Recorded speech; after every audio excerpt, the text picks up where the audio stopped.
السلام عليكم ورحمة الله. أعوذ بالله السميع العليم من الشيطان اللعين الرجيم. بسم الله الرحمن الرحيم. رب اشرح لي صدري ويسر لي أمري واحلل عقدة من لساني يفقه قولي. أشهد أن لا إله إلا الله وحده لا شريك له وأشهد أن محمدًا عبده ورسوله. I bear witness that there is no God but Allah, alone with no partner, and I bear witness that Muhammad sallallahu alayhi wa alih, peace and blessings be upon him and his progeny, is his servant and messenger. Assalamu alayka ya Aba Abdullah wa ala al-arwah allati hallat bifina'ik. عليك مني سلام الله أبدا ما بقيت وبقي الليل والنهار ولا جعله الله آخر العهد مني لزيارتكم. السلام على الحسين وعلى علي بن الحسين وعلى أولاد الحسين وعلى أصحاب الحسين. To help us purify our niyyah, our thoughts, our emotions, our feelings, if I could ask you all to recite Surah Al-Fatiha.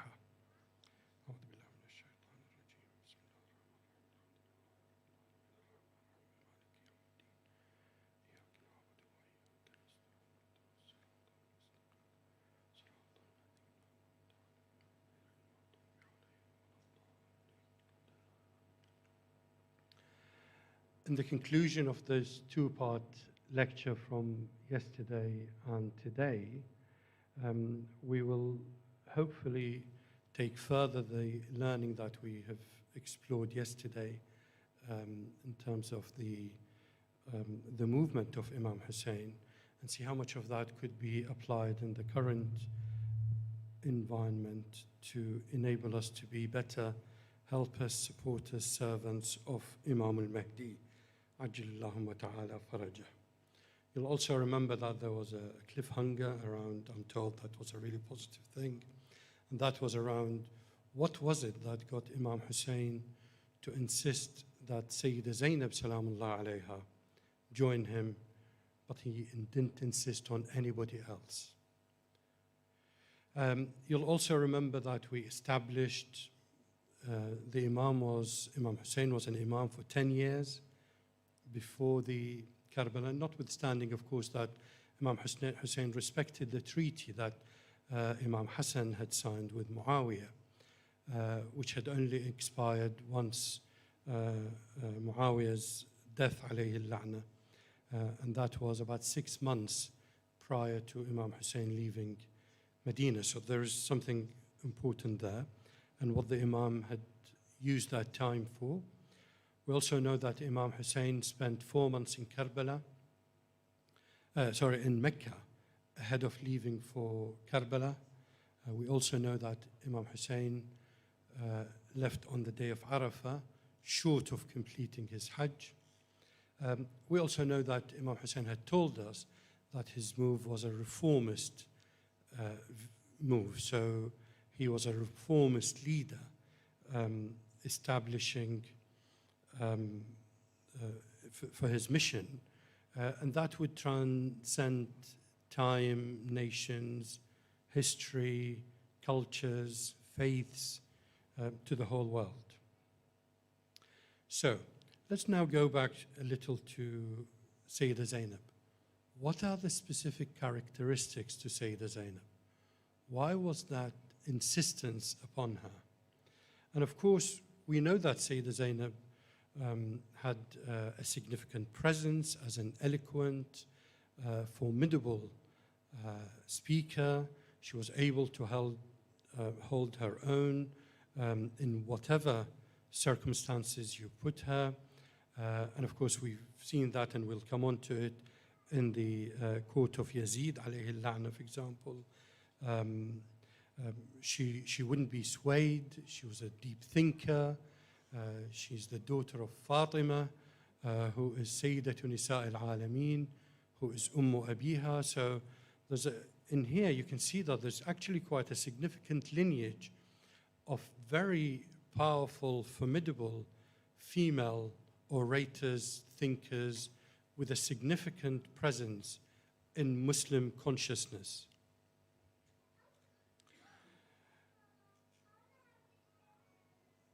Sayyidah Zainab was highly active in Muslim society early on, of course, in her early age with Imam Ali, and salawatullahi wa salamuhu alayhi, and then in support of her elder brothers Hassan, salawatullahi wa salamuhu alayhi, and Imam Hussein. So this is not out of kilter here. It's not haphazard. It must have been carefully considered. So in terms of the presence of Sayyidah Zainab, we have lots of examples. I'll quote just one. When Sayyidah Zainab entered the court of Yazid alayhi al-la'na, he asked her, كيف رأيت فعل الله بك وبأخيك? How did you see what Allah has done to you and your brother? And the way Sayyidah Zainab responded tells us a great deal about this woman, the way she thought, the way she wanted to frame the terms of reference around her and the value system. So she said, لم أرى إلا جميلة. I didn't see but beauty. And what that tells us is, she's saying, oh Yazid, I have a different frame of reference to yours. I have a different value system to you. So that is why I see beauty. So this is a woman who is not broken. She is able to articulate very powerfully, having gone through everything that she had gone through, emotionally, physically, in every way possible. So that choice, of course, was significant. So moving on now, if you remember from last night, we established that Imam Hussein spent a great deal of time thinking about the slogans, the messages, how accessible they were, how would they be sort of transcend time, history, cultures. We still find them inspirational today, 1400 years ago, 1400 years on. Not only Shias, if you remember, so there are lots of, for example, Sufi, Sunni revolts against colonial powers in the 20th century that were all inspired by Imam Hussein. And that's what lives on. So, for example, Hayhat min al-Dhilla is never to be humiliated. Massively inspirational throughout time to all cultures. So if that is the case, and if it is indeed Imam Hussein's endeavor to ensure that that message lives on, and potentially the choice of Bibi Zainab was a highly calculated, Sayyidah Zainab sallallahu alayha, a highly calculated move, because of course Sayyidah Zainab, we know, according to the norms of Arabia in those days, she wouldn't be taking part in the fighting. That means that message will be preserved more likely than anybody else. Yet it will be authentic, it will be strong, it won't be swayed, she will be able, as we said, to hold her own. So that means to us now, in terms of the learning that we can take, that media is very, very important. Transmitting messages authentically, strongly, powerfully, that reflect culture, that reflect faith, that reflect identity, are critical to Imam Hussein, and potentially equally critical to Imam Mahdi, salawatullahi wa salamu alayhi. So if that is the case, then would that be one thing that we can be engaged in, and that would be an active form of waiting for the Imam? So, in the modern era, and I talk about modern era, somebody of my age remembers very, very vividly a world with no social media. So everybody consumed media either through newspapers, radio, TV, latterly satellite TV, and lectures. Of course, that's moved on. I don't think people who are, say, half my age now, and they would still be, they're not that young, they probably wouldn't be watching TVs, and they might be attending lectures, but that all depends on their culture, which part of the world, which faith they belong to. But pretty much everybody consumes social media in one way or another. Now, of course, social media, we don't own it. It pumps all sorts all day and all night. And I would argue all of that is calculated. The question is, what would be our response to it as awaiters, helpers, supporters of Imam al-Mahdi Ajjalallahu ta'ala farajah? If I could ask you to recite salawat, please.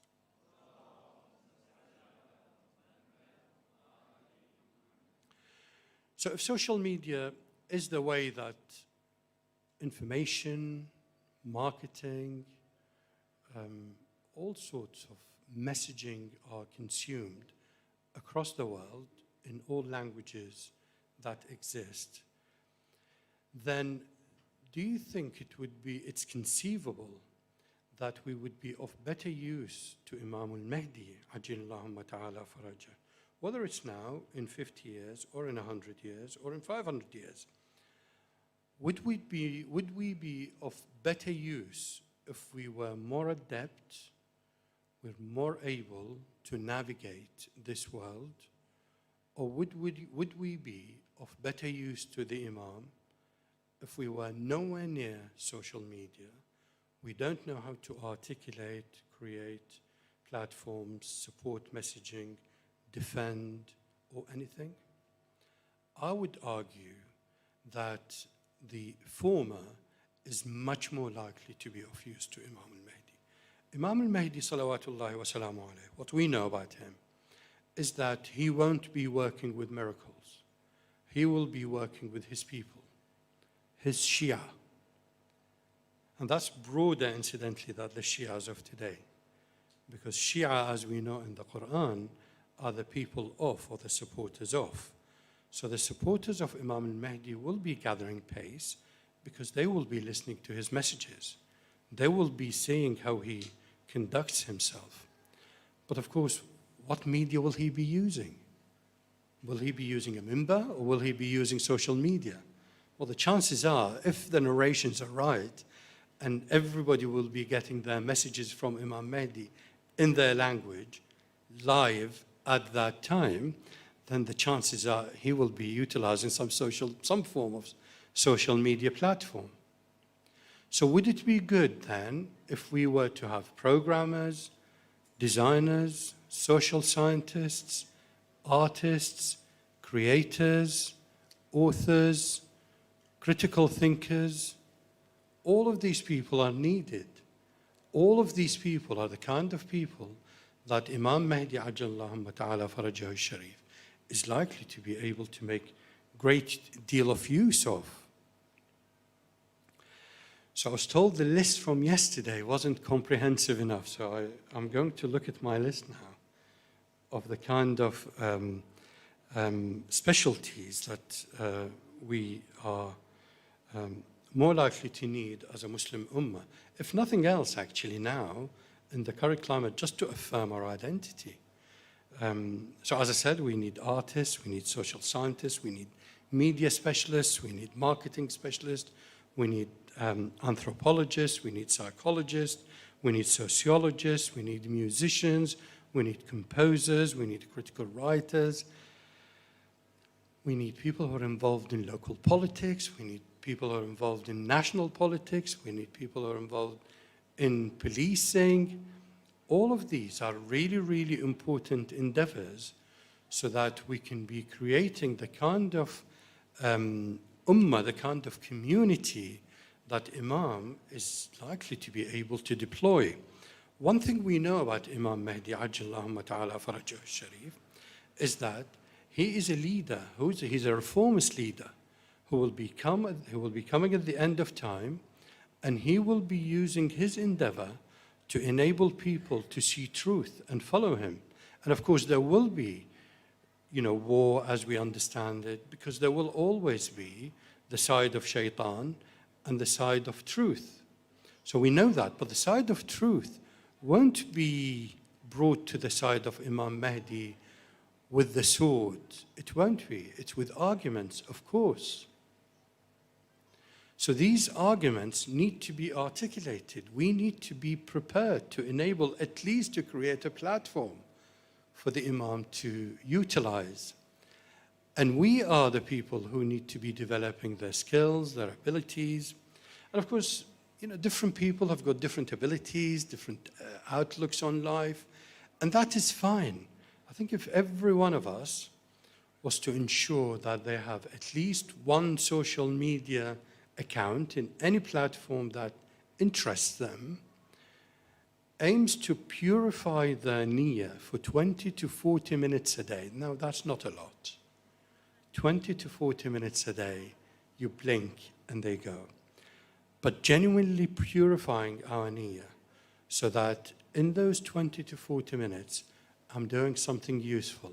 And potentially that something useful initially is just learning how this platform is conducted. How does it metabolize information? How do people post? What are the strengths? Who holds power? And then potentially we can then move forward. I, of course, acknowledge and I am well aware that there are experts within our community who are truly brilliant. But I'm talking about people like me who, I really am not. So I'm not good at that. But I realize I need to. So all I've done is to create accounts and I just go in and have a look. And sometimes I do get swayed and I just look at people cooking and all sorts, which is interesting, but you can waste hours doing that. But if we could all, at least from tonight, aim to dedicate 20 to 40 minutes a day, not more than that, well, it can be more, of course, but 20 to 40 minutes a day is perfectly good enough, provided it's consistent, day in and day out, to the extent, just like prayer, if you miss it one day, you make it up the following day. And you start to learn, how do people consume media? How do people share information? What sort of information is being shared? What sort of thing gets 1 million views overnight? What sort of thing gets only 100 views overnight? Let's develop that insight. Let's develop that know-how.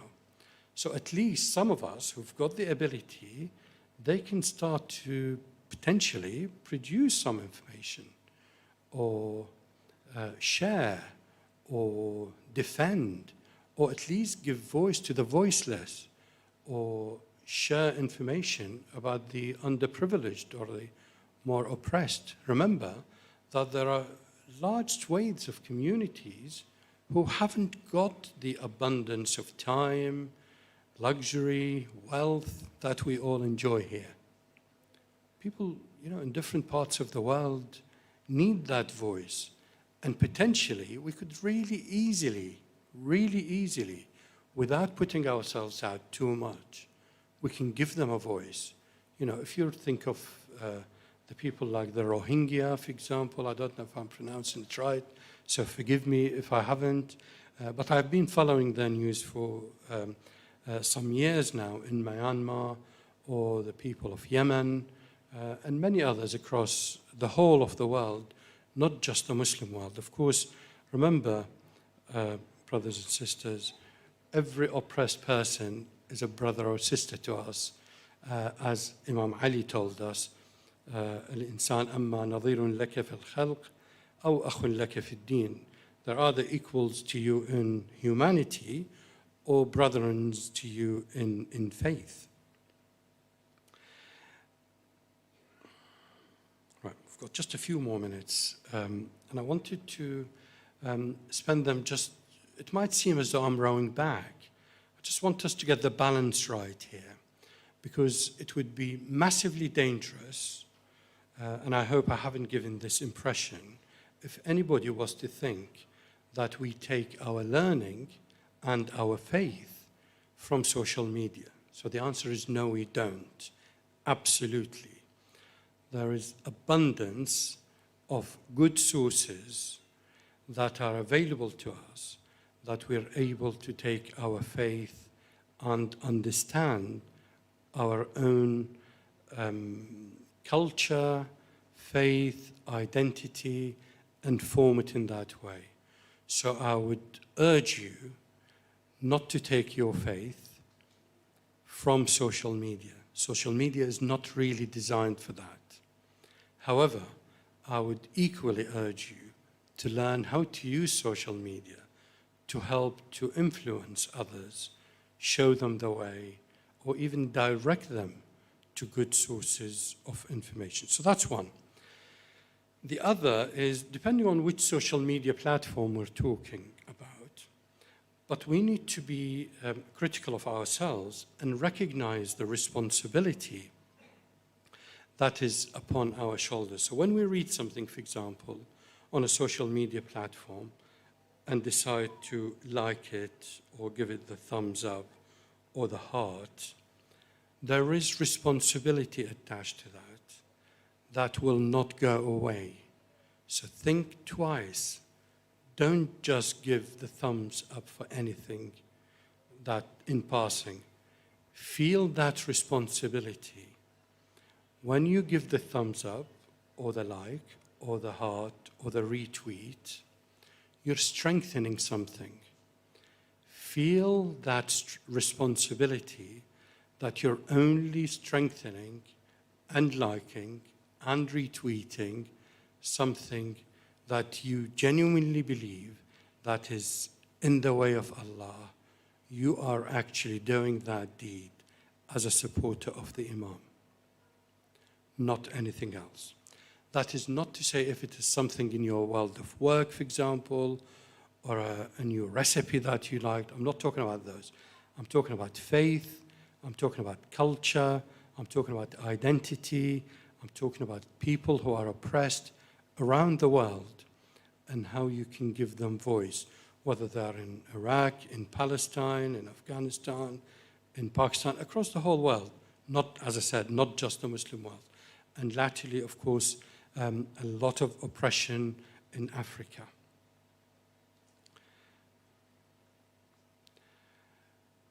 Something else I wanted to explore, and I think I've only got 2 or 3 minutes now, so let's focus our minds. So, progressive centers, similar to Dar-al-Islam here, are very, very well placed to run workshops to enable people, young and old, to learn how to navigate these social media platforms, how to work out right from wrong, signpost to good sources, and equally, Maulanas, sheikhs from the minbar could encourage young people to start to really delve deep into these social media platforms. We need to create a real presence for us. We need to start creating platforms that we can use, that we can signpost people to. I would say we are not even walking. If we're using the analogy of a child, they start, they stand, they fall, they stand, they fall, and then they start walking. Well, we're not even at that stage yet. And many, many cultures are decades ahead of us, decades. That said, it is never too late to start. And of course, we know, and that is probably the final reflection I would like to share with you this evening before I conclude. The final reflection in terms of numbers and time is that, remember that Imam Hussein won that battle with 70 people against, the smallest of narrations, 20,000 or 30,000, but it's multiples of thousands. So we know, and of course we know that Imam Hussein won that, his reform because we're all here, we're sat here. We exist across the whole world. we talk and think and are inspired by Imam Hussein. That is to say, though we haven't even started walking yet, it's never too late to make a start.